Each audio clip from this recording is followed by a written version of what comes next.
Hello friends, আজ দেখো ready হয়ে আজ নিজেই ভয়েস দিচ্ছি। আজ এক জায়গায় যাচ্ছি, সেটা কোথায় যাচ্ছি তোমরা দেখো, দেখলেই বুঝবে। বাকিটা দেখার জন্য প্লিজ একটু ওয়েট করো।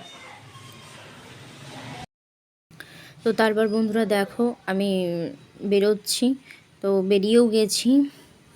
এবার টোটোতে চেপেছি। তা আমার বৌদি আর মেয়ে আসবে, আমার ভাইজি। তো এই যে ছেলে আর আমি বসে আছি।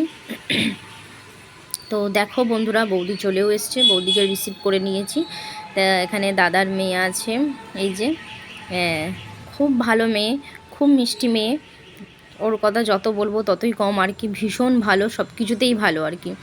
তো তারপর যাচ্ছি কোথায় বলো তো বন্ধুরা, আমার ছেলের ড্রয়িংয়ের স্যারের বাড়িতে। তো সেখানে অনুষ্ঠান ছিল ঠাকুরের। এত ভালো মানুষ ওর স্যারটা, ভাই এত ভালো, সত্যি ভীষণ ভালো মনের মানুষ। আগেও বলেছে অনেকবারও, এর যখনই হয়েছে বলেছে দিদি যেতে। তা আমি কখনো গিয়ে উঠতে পারিনি, বা আমাদের ব্যস্ততার বাড়ির কারণে হয়তো যেতে পারিনি। তো আজ আমি বললাম যে না চলো, বারবার বলে এবছর যেতেই হবে ওদের বাড়ি। তো আমরা চলেও এসেছি, পৌঁছেও গেছি। তো সামনে ওদের বাড়ি থেকে পেরিয়ে যেখানেতে ঠাকুর আছে সেখানেতে যাচ্ছি ঠাকুর দর্শন করতে। আর এটা তো তোমাদের আমি আগেও সবসময় কোনো না কোনো ব্লগে বলতে থাকি যে আমার ঠাকুর দর্শন করতে খুব ভালো লাগে। তো দেখো বন্ধুরা, ঠাকুর এই যে এখানে শুনেছি নাকি 1 সপ্তাহ ধরে অনেক রকমের কীর্তন হয়, অনেক কিছু হয়। তো খুব ভালো, আর প্রচুর লোক আসে। এই মাকে ভোগ দেওয়াও হয়ে গেছে, রাধাকৃষ্ণকে ভোগ দিয়েছে। আর প্রচুর লোকজন আসে, দেখতেই পাচ্ছ প্রচুর ভিড় হয়েছে। এর থেকে আরও ভিড় পরে ছিল, যেটা আমি তোমাদের ক্যাপচার করে দেখাতে পারিনি।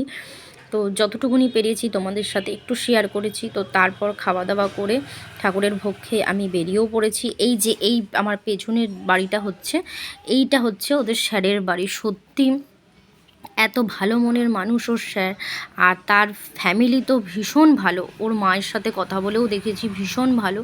তো তারপরে বেশি আমি তোমাদেরকে দেখাতে পাইনি, অল্প দেখিয়েছি। তো আমার ভিডিও যদি ভালো লেগে থাকে অবশ্যই লাইক কমেন্ট একটা শেয়ার করে দিও। সকলে ভালো থেকো, সুস্থ থেকো। সকলের জন্য অনেক অনেক ভালোবাসা, শুভকামনা। রাধে রাধে।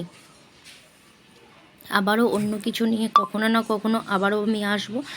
চলো টাটা, বাই বাই।